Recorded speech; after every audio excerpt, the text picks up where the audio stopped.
She walks, she talks, she crawls on her belly like a reptile. Oh, there she is. Oh my goodness. So,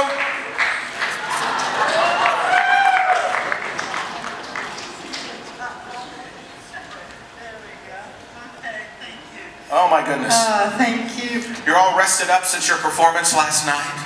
I'm working on it. Yeah. Well, me too. I was out a little late myself. It's fun to think about this special. This year we celebrate the 55th anniversary of the '68 comeback special. Now, this is not something that you were not familiar with, dancing. You started as a dancer. You started ballet, and tell me how you do ballet and you end up in Vegas as a showgirl, working in Vegas.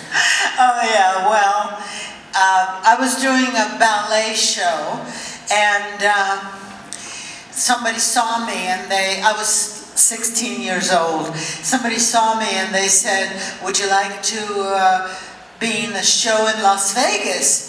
I go, yes, dancing.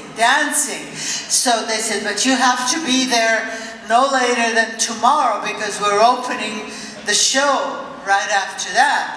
So I said, okay.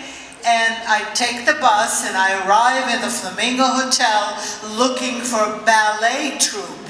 I go, "Where is the ballet troupe? I'm one of the ballerina." They looked at me and they said, "No ballet here, there's belly dancing." It's Vegas after all. You know? Yeah. So before I knew it, I was on stage and in the background, in a chorus, trying to see what other girls are doing, because I didn't know how to belly dance. So, but being trained as in ballet, you can pretty much do anything, you know. So I was watching what they were doing and doing the capes and the veils and all that turning, and so they loved me. So they didn't fire me, because actually the bosses in Vegas, they fired other dancers. And I said, "Why? She was so good and I don't know what I'm doing." They said, "She didn't have what you have." I guess because oh, we saw that clip. We know all about what you've got.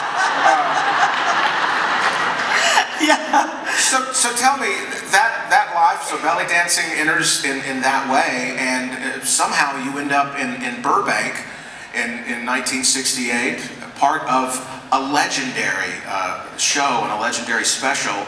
And even with your appearance as short as it is, you make such an impact. Still, all these years later, watching the clip, tell me how you got involved in the special. How did you get your part? Well, I had an agent. I thought he was like 100 years old, but he wasn't.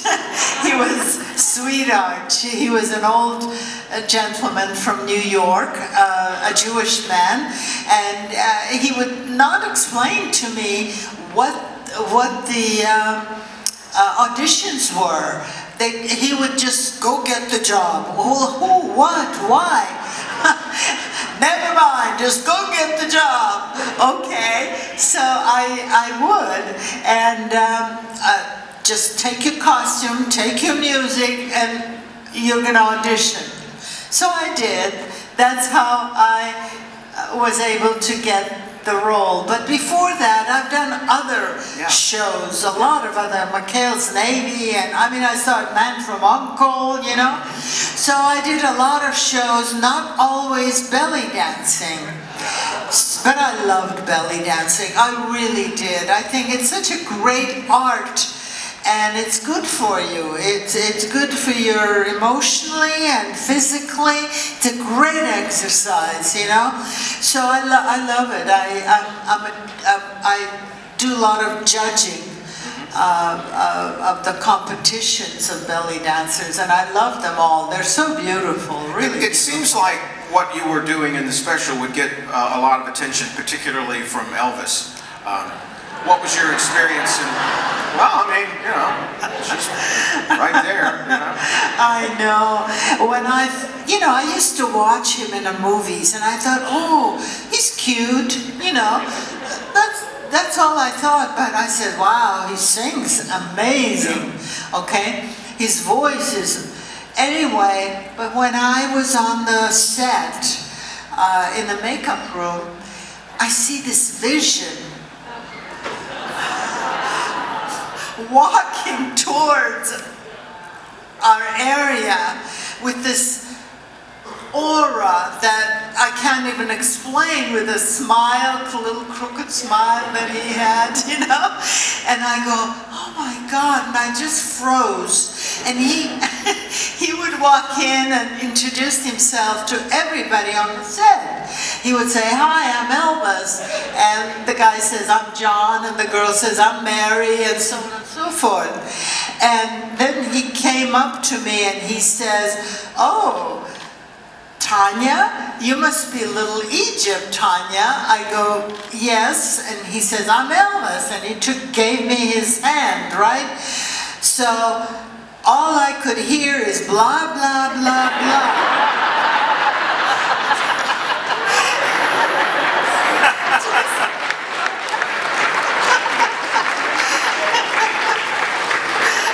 I didn't know what he was saying. And he says, blah, blah, blah. I go, yes.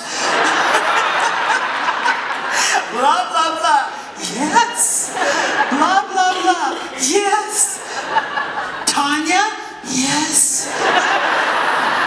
He says, can I have my hand back?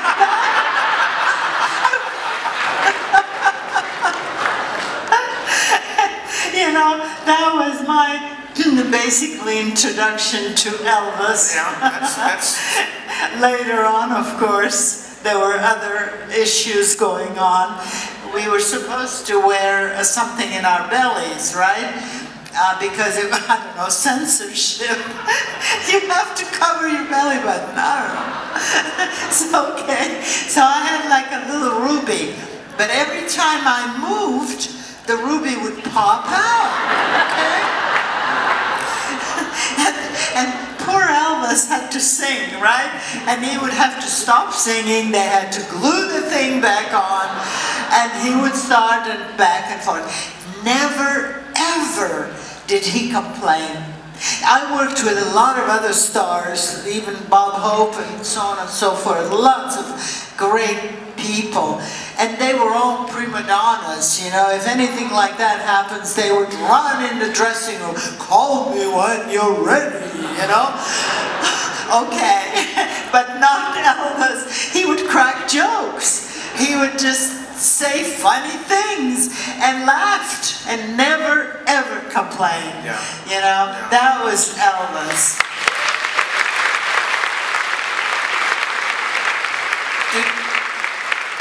Did you have the feeling from being around him, and it sounds like he was very loose and enjoying everyone, how much pressure there was? I mean, we know now how much pressure there was on him and how important this TV special was to where he was in his career and the next level of his career. Did you get any sense of tension from him like that? Or it sounds like not.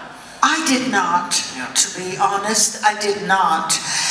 But because I never had a chance to, at that time, to talk to him very much. The only thing I've noticed that he had a photographic memory. The first day he came, he introduced himself. He says, hi, I'm Elvis, and so on and so on. The next day, he remembered people's first name, and there were a lot of people that he met, you know? He was amazing. He impressed me every time, you know. Did you see him again later after the special? Yes, I have. Almost 2 years later, he was at the International Hotel performing in a main room, and I was in a lounge, and there were other acts there. I was an opening act for them, and so one day somebody said, Elvis is in the audience. I go, oh, well, before I go on stage, you know. So I go and I said, okay, I'll go say hi to him. So I go and he was so sweet, he got up and we talked and I said, oh, you came here to see Checkmates? Because they were the big attraction at that time. And he says, no, I came to see your show. No pressure there.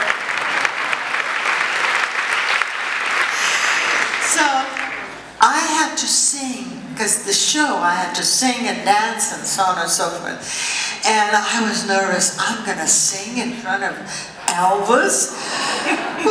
I went and put the sexiest outfit I could. And, you know, to my surprise, after I finished singing, he gave me a standing ovation. Yeah.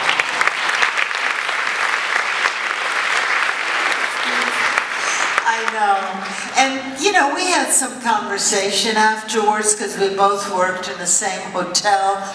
He was a very spiritual man.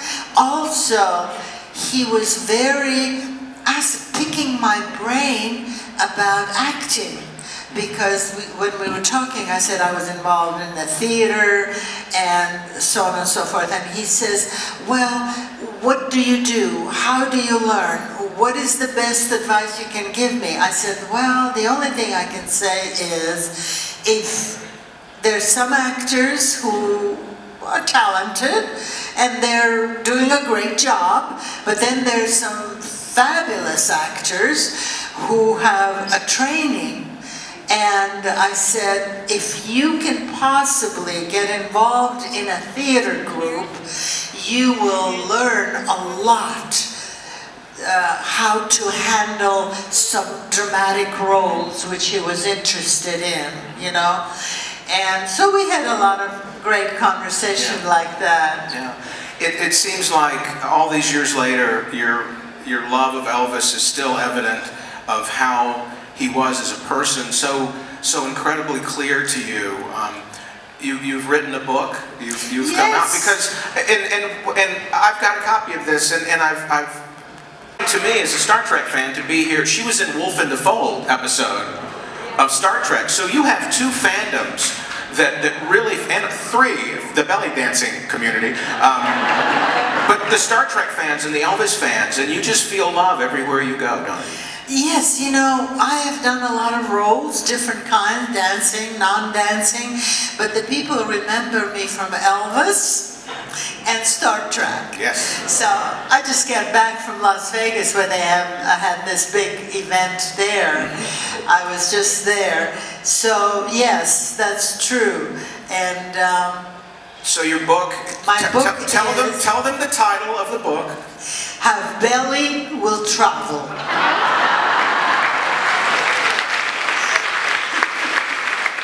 She didn't have to clear that title. No one else had that title. It was hers. Tanya's going to be signing autographs after the show this afternoon in the Lightning Lounge, I believe, or the Jungle Room Bar over at the exhibit space. And I'm sure you'll have that book for the fans.